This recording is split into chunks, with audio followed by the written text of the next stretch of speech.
Muy buenas tardes. Nosotros somos del grupo B. Estamos hablando sobre la criptografía asimétrica. Nuestro equipo está integrado por José Ernesto Lizardo, Luis Rafael Valdés, María Grullón, Randy Monción, Francisco Gil, Iván Guzmán, Tamar Lima Díaz y quien les habla es Luis Pérez. Les dejo entonces con mi compañero José Ernesto. Buenas tardes, mi nombre es José Ernesto Lizardo. Te vengo a hablar sobre la criptografía, más específicamente la criptografía informática.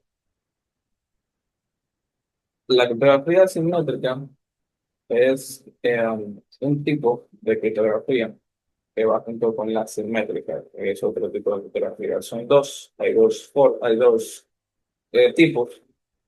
Y tradicionalmente, la criptografía simétrica es la cual tanto quien envía como quien recibe el mensaje debe tener la misma clave para cifrar y descifrar. Eh, pero con el avance de la tecnología y el crecimiento del Internet, también las redes sociales, debió surgir o tarde o temprano iba a aparecer una opción más allá de la simétrica, con la evolución de la tecnología, que es, digamos, poder comunicarse de forma segura con personas que están lejos, a distancia, o personas que no están conocidas o que no conocemos. Para responder a este reto fue donde se creó la criptografía simétrica, que es un tipo de criptografía que se basa en el uso de un par de claves diferentes, pero relacionadas entre sí. Si una clave pública y una clave privada son diferentes, hay una cierta seguridad y hay más seguridad dentro de lo que es una transferencia de datos de un dispositivo a otro. La clave pública se puede compartir igualmente y cualquiera puede tenerla. Y la clave privada, en cambio, debe mantenerse en secreto. A pesar de que son diferentes, ambas claves están matemáticamente conectadas y lo que se cifra como una solo puede ser descifrado con la otra.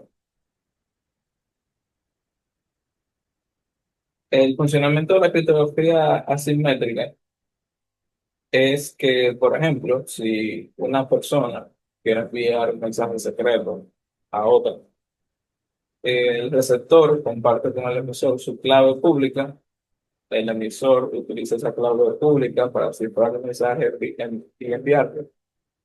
Y una vez solo el receptor podrá descifrarlo usando su clave privada, que nadie más conoce. Esto lo que garantiza que aunque el mensaje sea interceptado en el camino, la persona que lo intercepta no podrá leerlo, no podrá entenderlo. El proceso también funciona en sentido inverso. Si una persona firma un mensaje usando su clave privada, cualquiera podrá comprobar la autenticidad del mensaje utilizando su clave pública. Esto se llama lo que es la firma digital. Esto lo utiliza mayormente redes sociales como WhatsApp, que incluso tiene una opción de cifrado de datos en contactos que uno puede elegir. Hay una opción de seguridad para eso. Las aplicaciones reales que se pueden utilizar con la criptografía simétrica, una de las aplicaciones son la navegación en la web segura. Cuando, por ejemplo, usamos un sitio web que utiliza HTTPS, nuestro navegador establece una conexión segura con el servidor durante la criptografía. Así nuestros datos, como contraseñas o información de tarjeta de crédito, viajan cifrados y protegidos. Claro, el nivel de protección de nuestra contraseña y también nuestros datos están eh, protegidos, pero no son impenetrables, ni tampoco indestructibles, ni tampoco que son imposibles de obtener de una persona desea.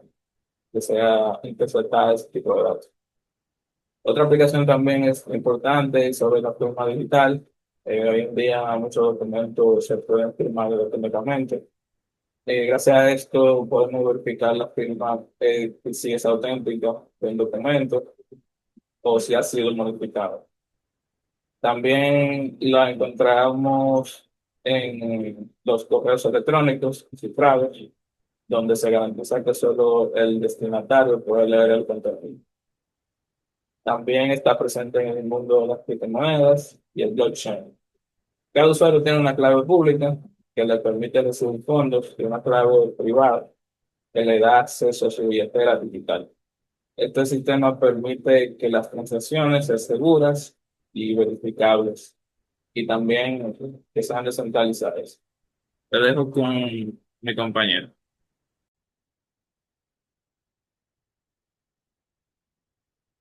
Buenas, mi nombre es Luis Rafael Valdés Tejada y estaré hablando también sobre la criptografía asimétrica, sobre los conceptos claves. Vamos a enfatizar también en esta parte eh, para ver algunas, algunas definiciones que podemos también sacar de la criptografía asimétrica. Por ejemplo, como hablaba José, mi compañero, la criptografía asimétrica tiene que ver con un par de claves. Aquí nosotros podemos ver donde se utiliza una clave pública y una clave privada. Dentro de la clave pública está distribuida abiertamente para cifrado y verificación. O sea, ella cifra y verifica. Y en la clave privada mantiene en secreto por el propietario para descifrado y firma. O sea, aquí se descifra y se firma. Ahora bien, ¿cómo funciona el cifrado asimétrico? El cifrado asimétrico funciona de la siguiente manera. Está el cifrado, donde el remitente cifra con la clave pública del destinatario. Luego está la transmisión segura, en donde el mensaje viaja cifrado por el canal no seguro. Y el descifrado, que es donde el destinatario descifra con su clave privada. Por ejemplo, en la imagen que tenemos a la derecha, podemos ver este ejemplo de la encriptación asimétrica, en donde el remitente cifra con la clave pública del destinatario.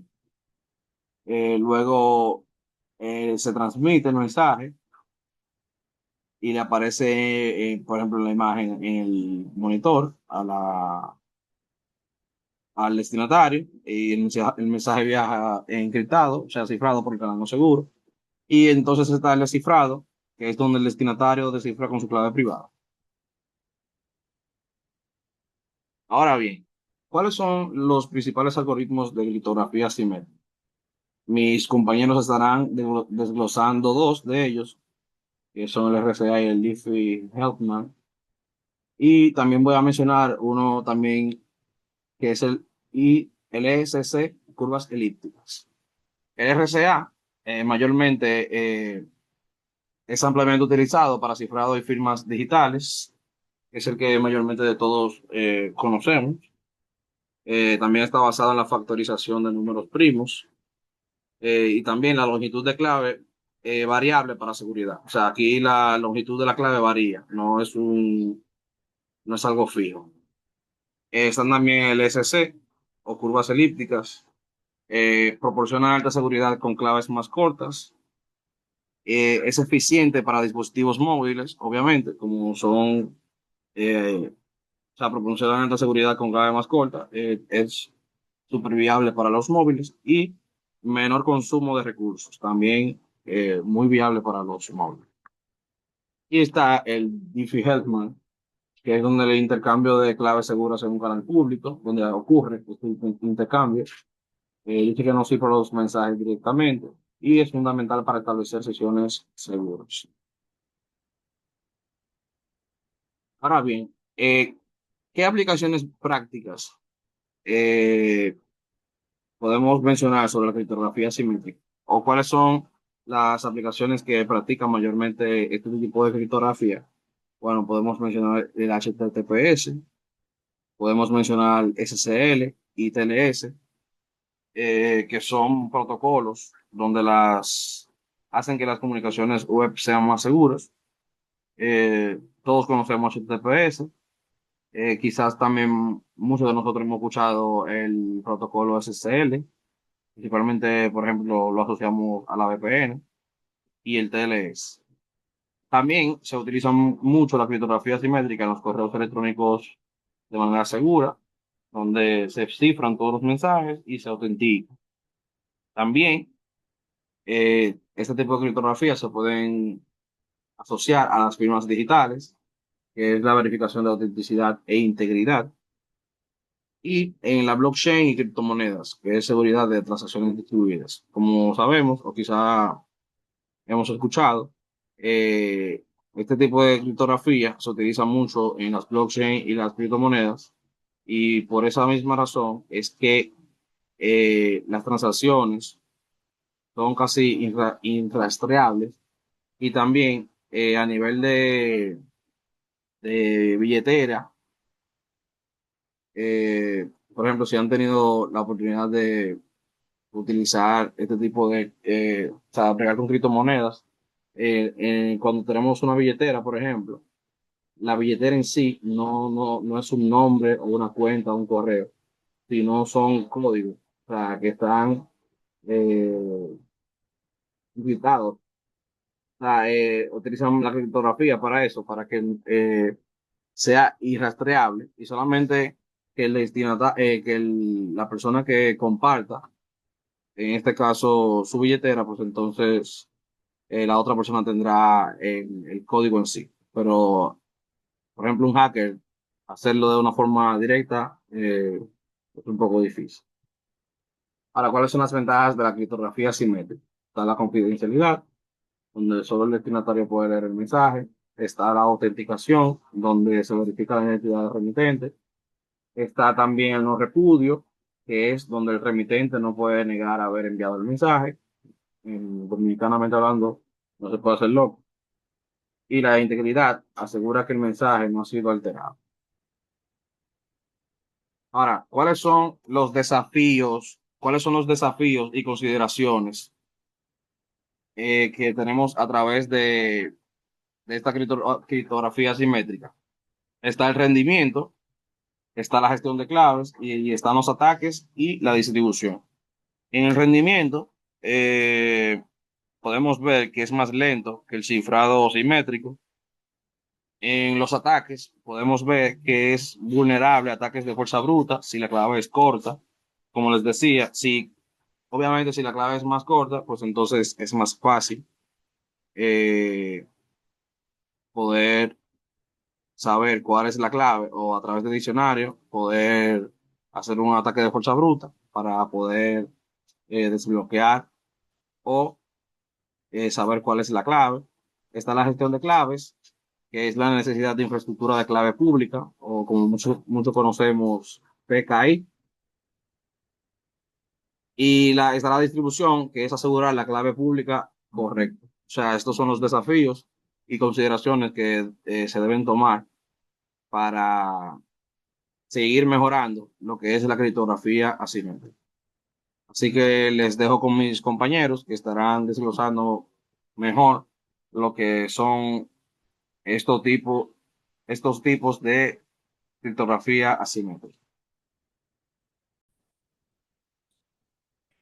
Buenas noches, mi nombre es María Grullón, le estaré hablando sobre el cifrado RSA. Este es una técnica de cifrado asimétrico que utiliza dos claves de cifrados diferentes pero vinculadas. Está la privada y la pública. El cifrado RSA utiliza claves opuestas para cifrar y descifrar datos. Este se basa en la complejidad matemática de los números primos para generar pares de claves.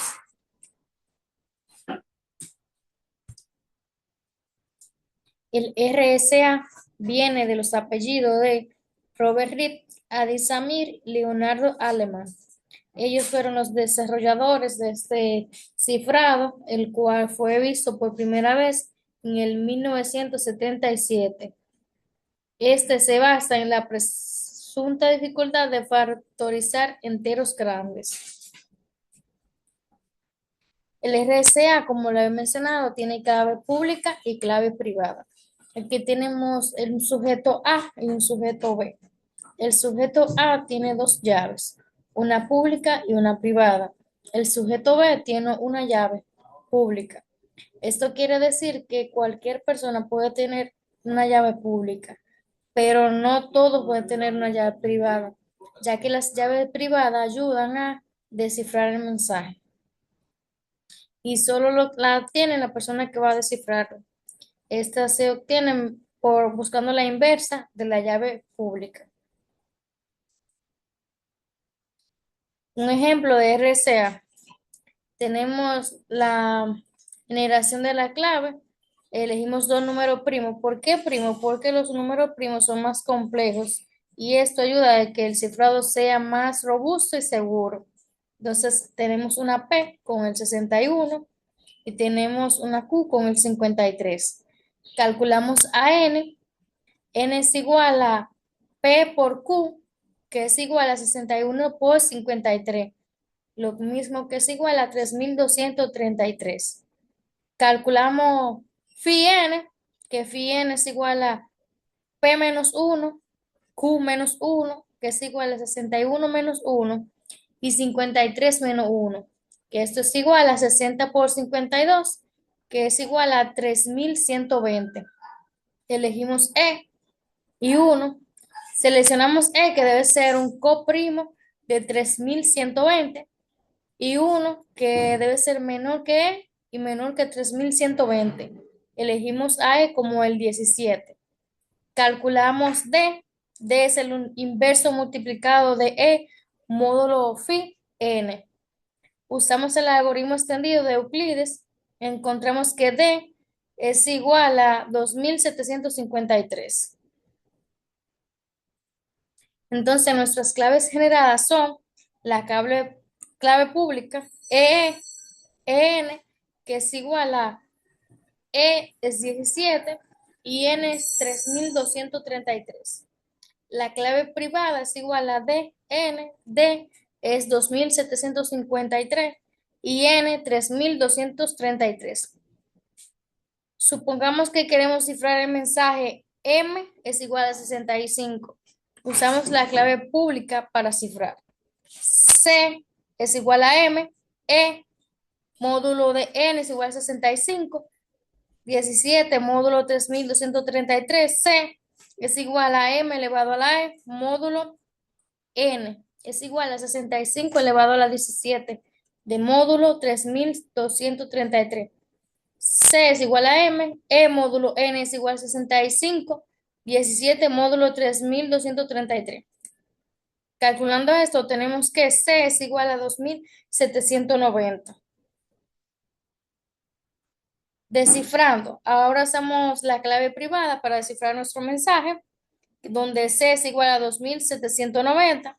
Usamos la clave privada M es igual a módulo N igual a módulo 3233. Calculando esto, recuperamos que nuestro mensaje fue M igual a 65. La estructura del funcionamiento del cifrado simétrico es mensaje más clave pública es igual a mensaje cifrado. Mensaje encriptado más clave privada es igual a mensaje descifrado. Mensaje más clave privada es igual a mensaje firmado. Mensaje firmado más clave pública es igual a autenticación. ¿Qué debemos tener en cuenta para saber si nuestro algoritmo es seguro? Bueno, si se conoce el texto cifrado, debemos resultar muy difícil o prácticamente imposible extraer el texto en claro y la clave privada por cualquier método. Si se conoce el texto en claro y el cifrado, debe resultar más costoso obtener la clave privada que el texto en claro. Si los datos han sido cifrados con clave pública, solo debe existir una clave privada capaz de descifrarlo y viceversa. El uso. Bueno, el RCA se usa comúnmente en intercambio de seguro de clave, firmas digitales y autenticación. Las herramientas que usamos para cifrar y descifrar el RCA está OpenSSL, Python en la biblioteca de criptografía y Genius, GNUPG. Estas son algunas herramientas que podemos cifrar y descifrar algún tipo de algoritmo RCA. La diferencia del RCA y el AES: el RCA utiliza criptografía simétrica, donde se emplean dos claves, una privada y una pública. El AES utiliza una sola para hacer cifrar y una para descifrar. El RCA, las claves son generadas a partir de números primos grandes y el tamaño de la clave suele ser mucho mayor, por ejemplo, de 2048 bits o más. Esto es para garantizar la seguridad. En cambio, el AES tiene la clave simétrica, suele ser más corta, de 128 a 256 bits, y tiene una estructura más simple. Hasta aquí mi parte. Eh, Espero que hayan entendido. Saludos, muy buenas noches. Mi nombre es Randy Monción y hoy voy a hablar sobre DSA y firmas digitales. ¿Qué es una firma digital? Una firma digital es como una firma escrita, pero en un formato digital. Sirve para dos cosas muy importantes: asegurar que el mensaje viene de la persona que dice haberlo enviado, comprobar que el contenido no ha sido modificado. Esto se usa, por ejemplo, en correos electrónicos, contratos digitales y archivos muy importantes. ¿Qué es DSA? DSA fue creado en 1991 por el gobierno de los Estados Unidos. Su único propósito es firmar digitalmente. No se usan para cifrar datos como otros algoritmos. ¿Cómo funciona el DSA? Para que funcione se necesitan dos claves: la clave privada, que solo tiene la persona que firma, y la clave pública, que cualquier persona puede usar para verificar la firma. El proceso es así: el emisor usa su clave privada para firmar sus mensajes, el receptor usa la clave pública del emisor para confirmar que la firma es válida y que el mensaje no ha sido cambiado. Aquí están las características entre el DSA y el RSA. Uso principal del DSA son las firmas digitales y del RSA son las firmas y cifrados. La velocidad al firmar el DSA es más rápido, el RSA es más lento. Velocidad al verificar: el DSA es más lento, el RSA es más rápido. Tipo de matemáticas: el DSA usa el logaritmo discreto y el RSA usa exponentes factorización. Aplicaciones comunes del DSA: firma de correos electrónicos PGP, GPG, verifica la autenticidad de programas o archivos, usado en sistemas como el SSH y certificados digitales y más. En conclusión, en mi parte sobre el DSA y firmas digitales, es una herramienta clave en la ciberseguridad. Gracias a este algoritmo podemos asegurarnos de que los mensajes y archivos digitales es auténtico y no ha sido alterado. Es confiable, seguro y se usa en muchos sistemas digitales hoy en día. Gracias por escucharme. Lo dejo con mi compañero.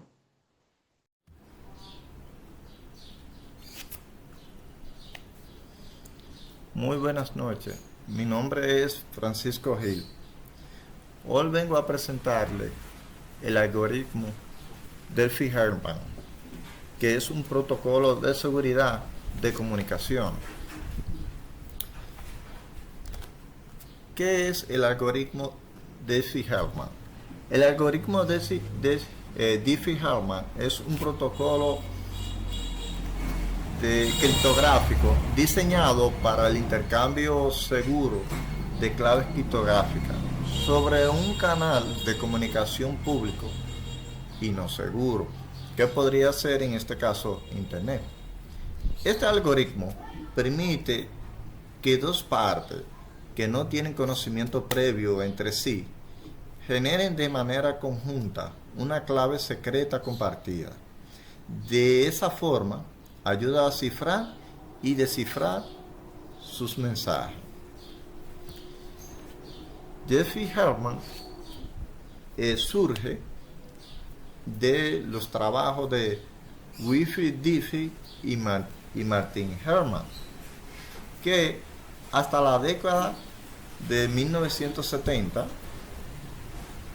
la criptografía de clave simétrica denominaba limitada por la necesidad de compartir una clave secreta de manera segura antes de poder establecer comunicación segura. Sin embargo,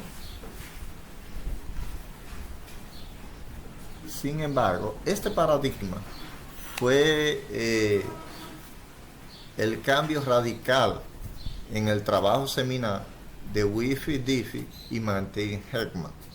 La contribución de Diffie-Hellman allanó el camino para el desarrollo del sistema criptográfico asimétrico completo, como RSA, que surgía poco después.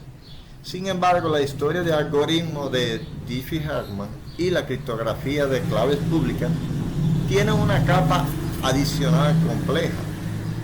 En el 1997 se clasificaron documentos GCHQ que revelan que James Elling había concebido la idea de la criptografía de claves públicas en la década de los 60.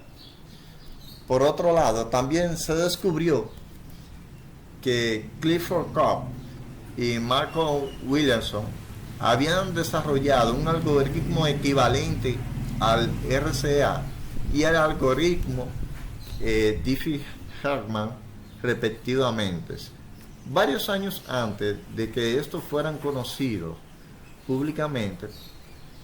Debido a su clasificación, estos avances no incluyeron en la comunidad criptográfica. La publicación de New Direction on Cryptography en el 1976 introdujo el algoritmo de Diffie-Hellman sentado en las bases de la criptografía asimétrica. El trabajo que se inspiró en los rompecabezas de Merkle, un precursor crítico que aún más rudimentario, apuntaba hacia la posibilidad de compartir claves secretas sin un intercambio directo. Este algoritmo es un ejemplo de los denominados algoritmos de intercambio de claves. Permite acordar una clave en común entre dos usuarios a través de un canal no seguro. Su efectividad está basada en la dificultad de calcular algoritmos logaritmos discretos.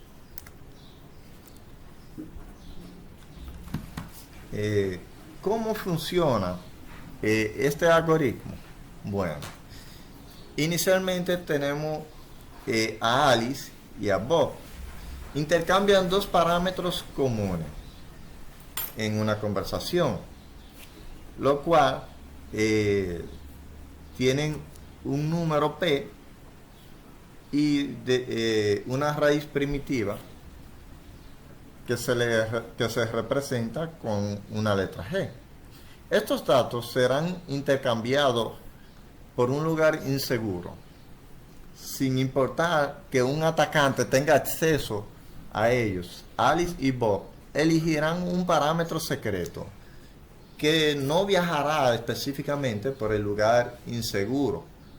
Con la ayuda de los parámetros P y G, el parámetro secreto que se ha elegido en cada uno de los extremos de la comunicación, ellos podrán generar una llave privada en combinación con las llaves públicas que ya con los parámetros que se han transportado en el medio inseguro, en el canal inseguro.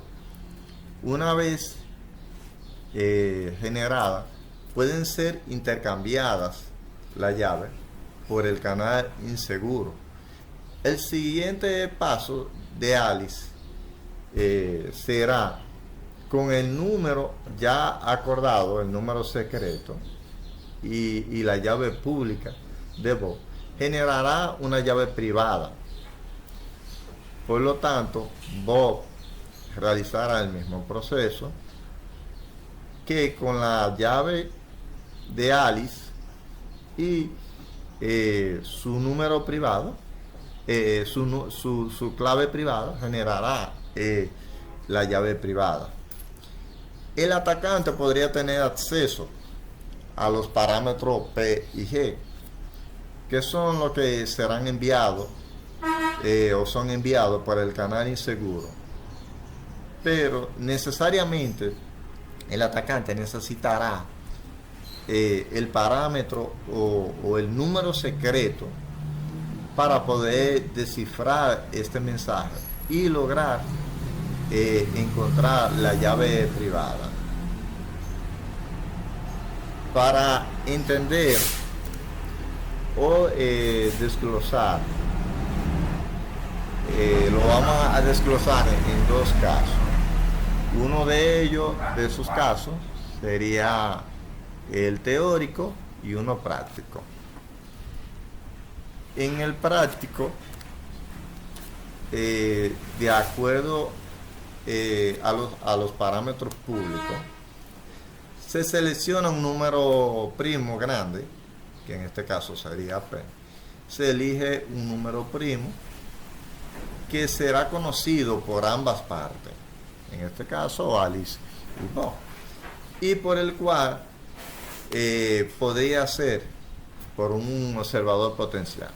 Este número sirve como un módulo para las operaciones siguientes.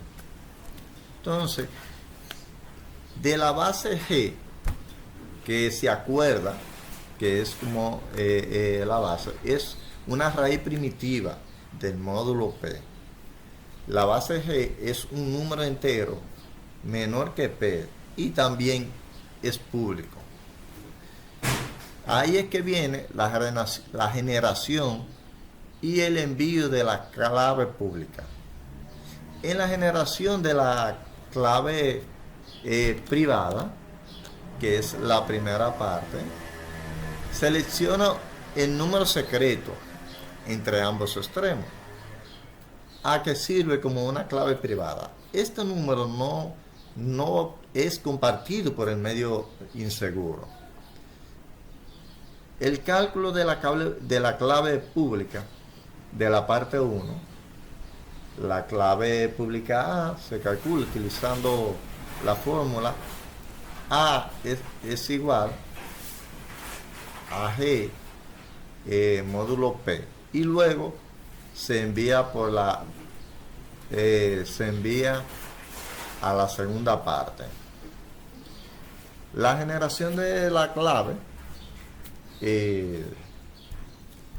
compartida es otro cálculo.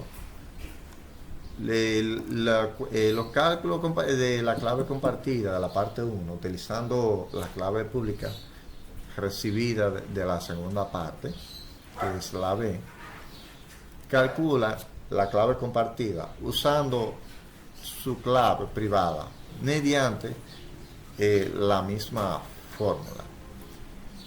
En la parte práctica, de acuerdo a los colores básicos, Primero, Alice y Bob acuerdan públicamente en usar un color base, digamos amarillo, como un punto de partida. Este color es como conocido por todos, incluida Ivette, que sería en este caso una intrusa o la espía. En términos técnicos, este color base es similar a seleccionar un número primo grande que es P, y la base G, que en el algoritmo se representa así en el algoritmo de Diffie-Hellman. En el mundo de la criptografía, esto sería equivalente a que Alice y Bo eligieron un número secreto, que es A y B respectivamente. La mezcla de los colores públicos de Alice mezcla su color secreto con el rojo, con el amarillo, para obtener naranja. Y Bo mezcla su azul con el amarillo para obtener verde. Luego se intercambian los colores resultantes. Y B, que es la intrusa, ve tanto el naranja como el color verde, pero no puede determinar el color secreto original de Bob y Alice. Después de la creación de los colores secretos entre Alice y Bob, el verde de Bob es una mezcla de su color de color secreto de rojo, con el resultado en un color marrón, marrón oscuro. Entonces Bob hace lo mismo con el naranja que recibió de Alice, mezclando su color con el azul de él, y obtiene exactamente el mismo color marrón oscuro. Ahora, Ali y Bob pueden usar su color oscuro compartido para abrir el candado, mientras Ivette, a pesar de haber visto el color amarillo y el naranja y el verde, no puede deducir el color marrón oscuro sin conocer los colores secretos y originales de Alice y Bob. El algoritmo de Diffie-Hellman se mantiene como un baluarte en el campo de la criptografía, demostrando que la generalidad en diseño puede trascender décadas de avance tecnológico, siendo una base de muchos de los métodos de seguridad utilizados actualmente. Buenas noches, mi nombre es Iván Guzmán y me toca hablar sobre los certificados digitales. Un certificado digital es un archivo electrónico que vincula una clave pública con una entidad identificada, persona, organización o servidor. Ese certificado es emitido y firmado por una autoridad certificadora, lo que garantiza que la clave pública realmente pertenece a la entidad indicada. Relación con la criptografía y la autenticación. Los certificados digitales usan la criptografía asimétrica, en la que utilizan dos claves diferentes, una clave pública y una clave privada. La clave pública se usa para cifrar, mientras que solo la clave privada puede descifrar la información. El certificado digital sirve para autenticar la identidad en la parte en la que interactuamos gracias a la firma digital de la autoridad certificadora, que valida la autenticidad de la clave pública. Importancia en la seguridad digital. Los certificados digitales son esenciales para la seguridad en Internet, permitiendo la autenticidad, confidencialidad, integridad y confianza de la comunicación digital. ¿Qué es un certificado digital? Un certificado digital es un documento electrónico que vincula una clave pública con la identidad de una persona, organización o dispositivo. La entidad emisora, conocida como autoridad certificadora, firma el certificado para garantizar que la clave pública realmente pertenece a la persona o entidad indicada. Los certificados digitales se utilizan para cifrado de datos, firma digital y autenticación. Propósito principal es asegurar la integridad y la autenticidad de la comunicación. Un certificado digital vincula una clave pública con una identidad. Un certificado digital asocia una clave pública con la identidad de una persona, una organización o un servidor. La clave pública es utilizada para en sistemas de criptografía asimétrica para cifrar mensajes y solo la parte que posee la clave privada correspondiente puede descifrar esos mensajes. La autenticidad de esta clave pública y su asociación con la identidad es garantizada por la autoridad certificadora que valida la identidad al emitir el certificado. La importancia de la vinculación. Esta vinculación es fundamental para garantizar la seguridad de las comunicaciones y las transacciones en línea. Sin este vínculo verificado, sería imposible asegurar que una clave pública pertenezca realmente a una persona, entidad o que pretende comunicar. Un ejemplo práctico es si visitas un sitio web HTTPS, el certificado digital del servidor vincula su clave pública con el dominio del sitio web. Esto permite que el navegador se asegure que está comunicándose con el servidor correcto y no con un imitador. Este debe ser emitido por una autoridad certificadora. ¿Qué es una autoridad certificadora? Una autoridad certificadora es una entidad confiable que emite certificados digitales. Su función principal es validar la identidad del solicitante antes de emitir el certificado, garantizando que la clave pública contenida en el certificado realmente pertenece a la persona o entidad indicada. El proceso de emisión. Para obtener un certificado digital, el solicitante debe pasar por un proceso de verificación de la CA. Esto puede implicar presentar documentación de identidad para individuos o verificar la legitimidad de una organización mediante la validación de su registro corporativo, entre otros métodos. Una vez validada la identidad, la autoridad certificadora emite el certificado digital y la firma digitalmente con su propia clave privada. La confianza del certificado digital radica en la confianza que se tenga en la autoridad certificadora. Si la autoridad certificadora es confiable, todos los certificados que son emitidos automáticamente son considerados confiables. Esto se conoce como cadena de confianza. Los componentes principales de un certificado digital son la información del titular, clave pública del titular, datos de la autoridad certificadora y el periodo de validez. Ahora vamos a hablar detalladamente de cada uno de ellos. En la información del titular, en un certificado digital se describe como la persona, organización o entidad que posee el certificado cuya identidad está asociada con la clave pública. Esta información puede incluir el nombre completo del titular, el nombre en común para un servidor web. Este sería, por ejemplo, el dominio del sitio web. La organización, este es el nombre de la empresa a la que pertenece, esto se aplica. La localidad, que sería la ciudad donde está ubicada la entidad, y el país de la entidad.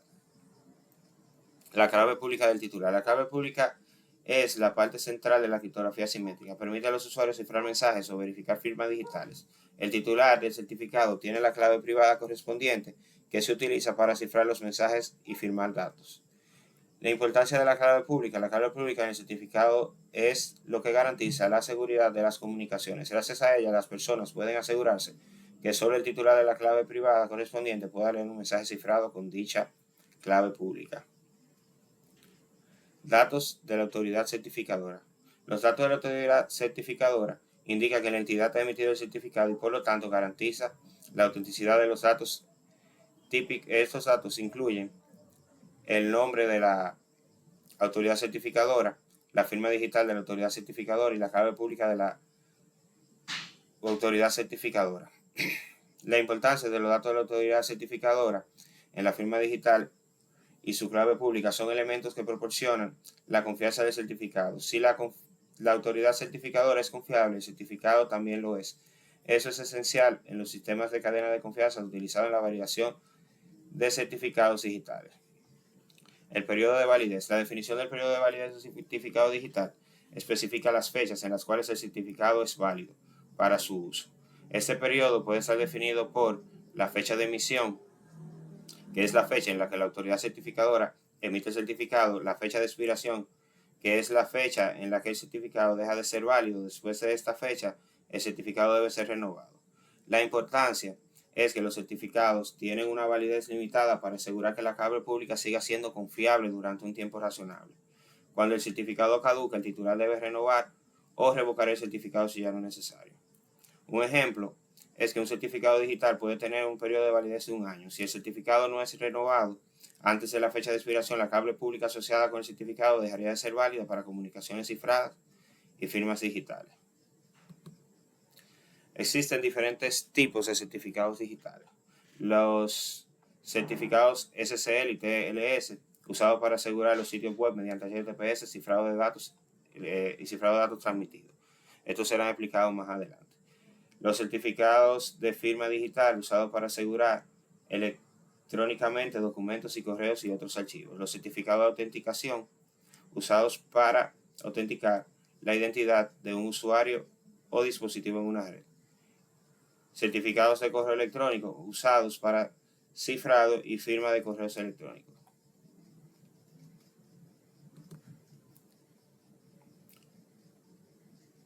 ¿Cómo funciona un certificado digital? Lo primero que tenemos que hacer es un proceso de emisión. El proceso de emisión comienza con la solicitud del certificado a la autoridad certificadora. La autoridad certificadora valida la identidad del solicitante y emite certificado digitalmente. Proceso de validación. Se verifica la firma digital de la autoridad certificadora y se comprueba que el certificado no ha expirado ni ha sido revocado. Establecimiento de una conexión segura.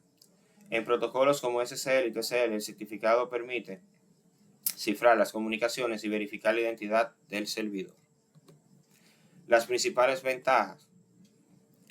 Tenemos una autenticación segura, garantiza que las partes son quienes dicen ser, protección de la información sensible, los certificados protegen datos mediante cifrado y la confianza son esenciales para la confianza de los usuarios en plataformas online.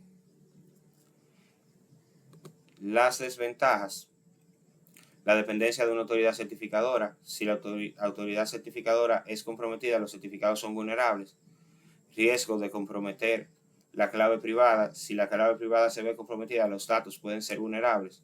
Costos adicionales. Aunque hay opciones gratuitas, muchos certificados comerciales tienen un costo.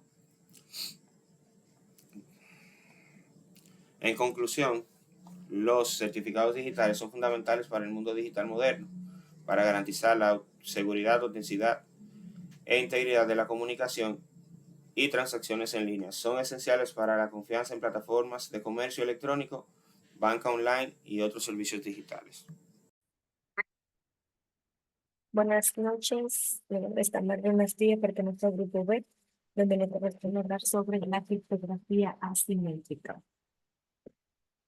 Bien, como podemos ver aquí, ¿qué es a mí me corresponde hablar sobre el TLS, sobre el protocolo TLS. Muy bien.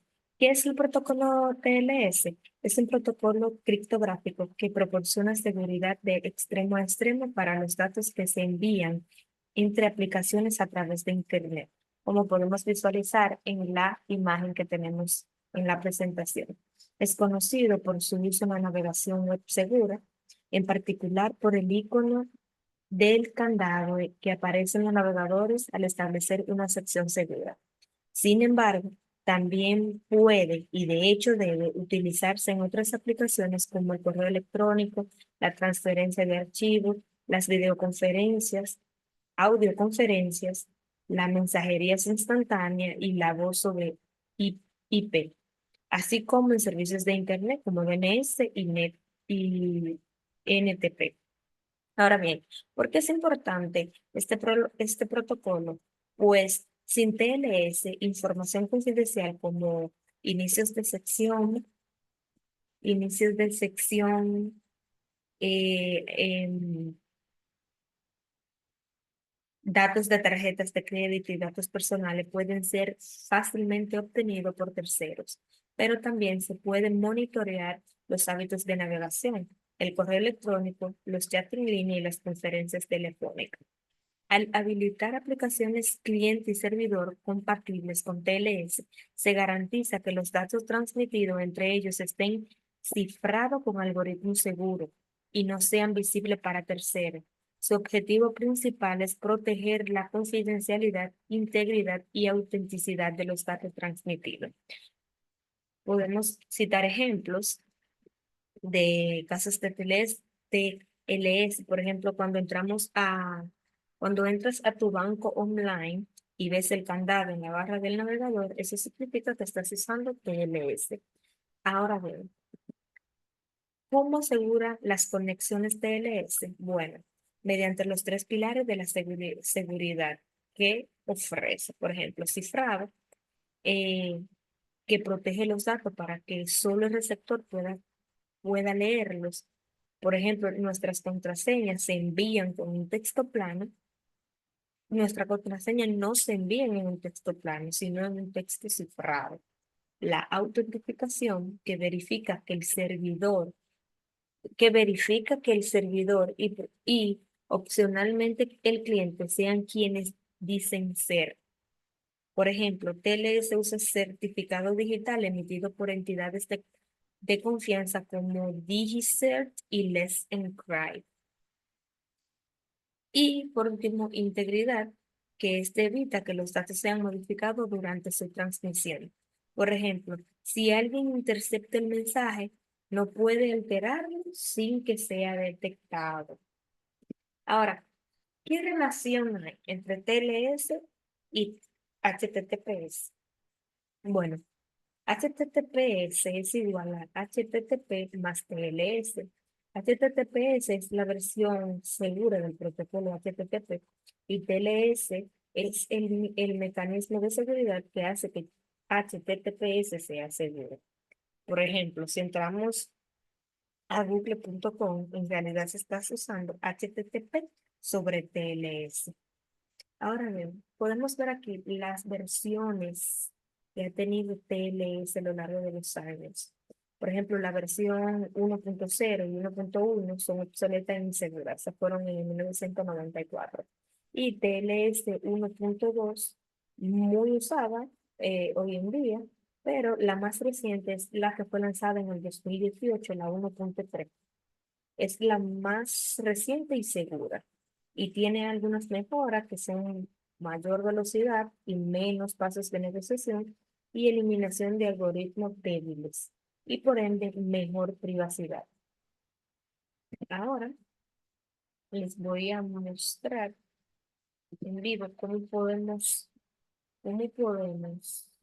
darnos cuenta que estamos navegando en una página web segura. Ponemos aquí la página web. Si nos damos cuenta, Google, aquí en esta parte, en la parte inferior derecha, tiene el candadito activo, lo que significa que es una página web segura. Ahora bien, existen páginas que no son seguras, por ejemplo,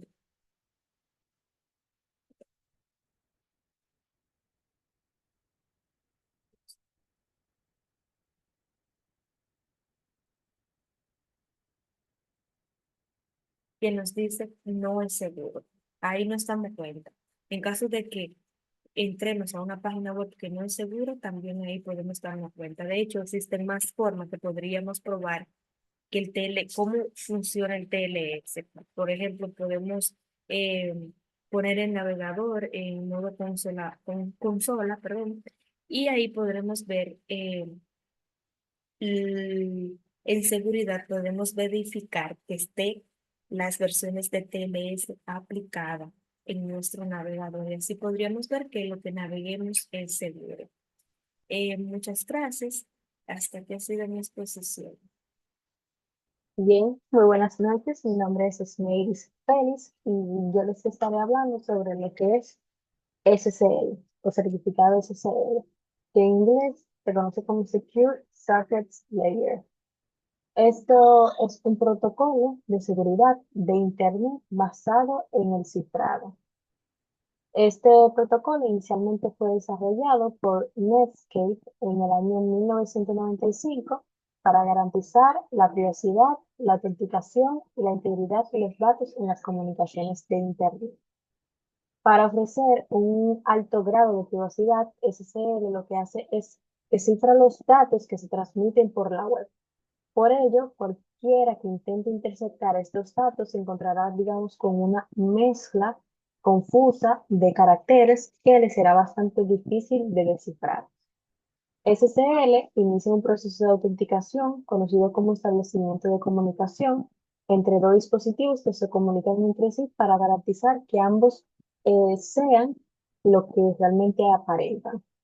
Además, SSL firma digitalmente los datos para proporcionar integridad. De esta manera se verifica que dichos datos no se hayan manipulado antes de alcanzar al destinatario designado. Un certificado SSL es fundamental para garantizar la seguridad online, ya que garantiza que los datos transferidos entre un navegador web y el servidor son seguros y privados al encriptarse la información. Cualquier sitio web está protegido con un certificado SSL. Está lo que es establecer dicha comunicación segura y cifrada. Así, cualquier dato transmitido, por ejemplo, como información personal, contraseña, datos de pagos, etcétera, está protegido y evita el acceso de terceros no autorizados. Cuando alguien que está usando Internet entra en una página web protegida por SSL, su navegador accede al certificado digital del servidor donde se aloja la página y establece una conexión segura entre ambos. Una vez que el certificado SSL ha cifrado con éxito la conexión, aparece un candado que se lo vemos bastante seguido en la barra de direcciones del navegador del usuario y la dirección URL que va a indicar que es HTTPS en lugar de HTTP. De esta manera, pues la persona que visita dicha página web sabe que puede compartir su información con seguridad. Tal como vemos aquí en la imagen, un usuario tiene el requerimiento, la solicitud, la necesidad de acceder, digamos, a una página web.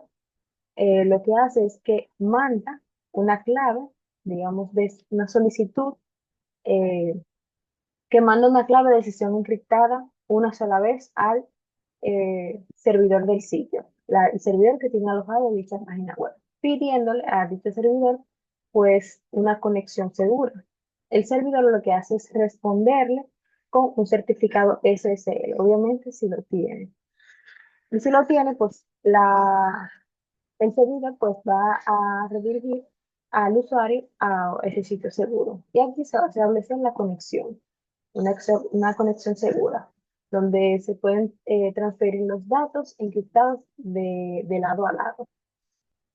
Muchas veces también hemos visto que hemos accedido, hemos colocado, por ejemplo, la URL de una página web completa, colocando HTTP, incluso sin colocar S.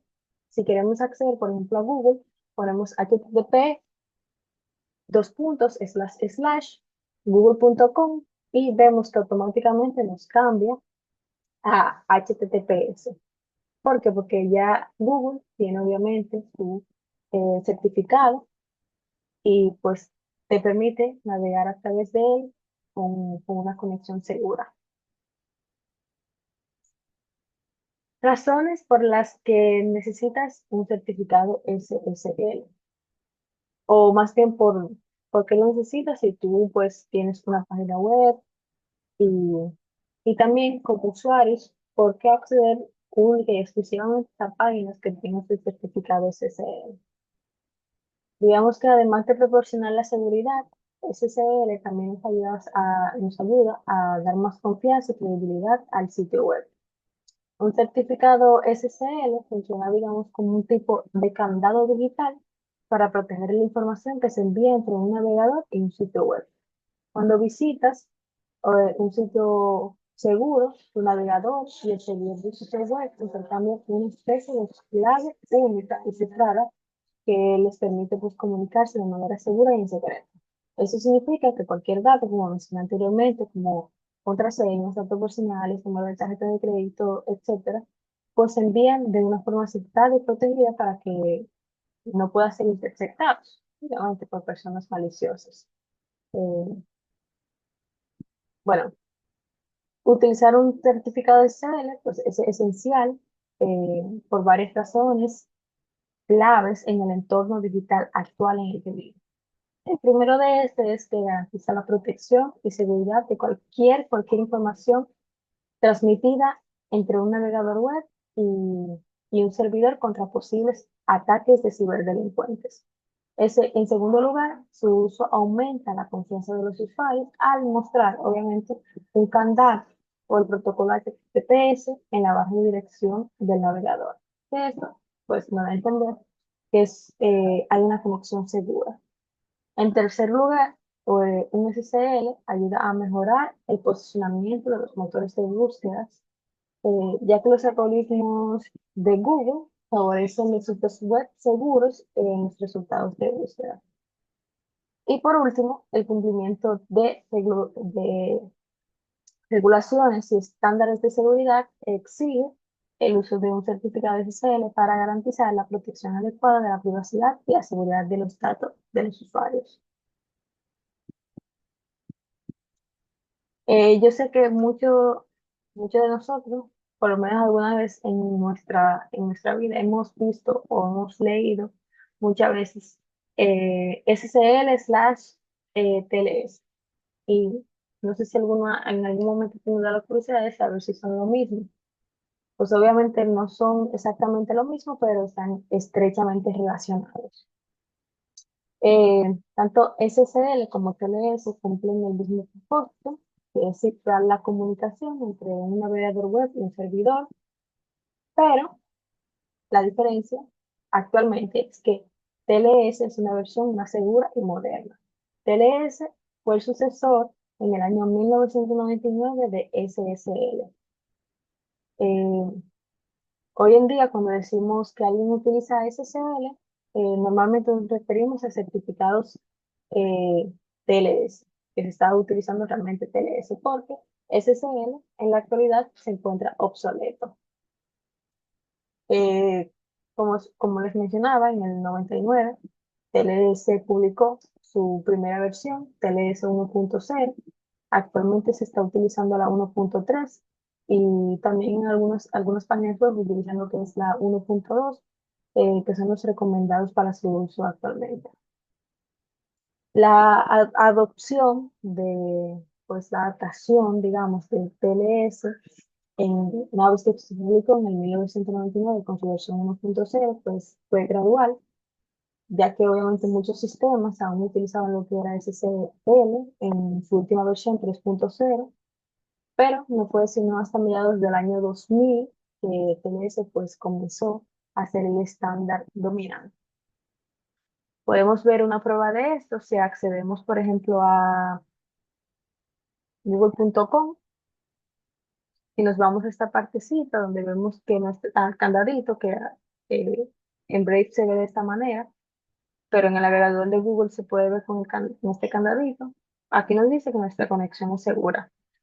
Si le damos un clic aquí, damos a que el certificado es válido, nos vamos a detalles.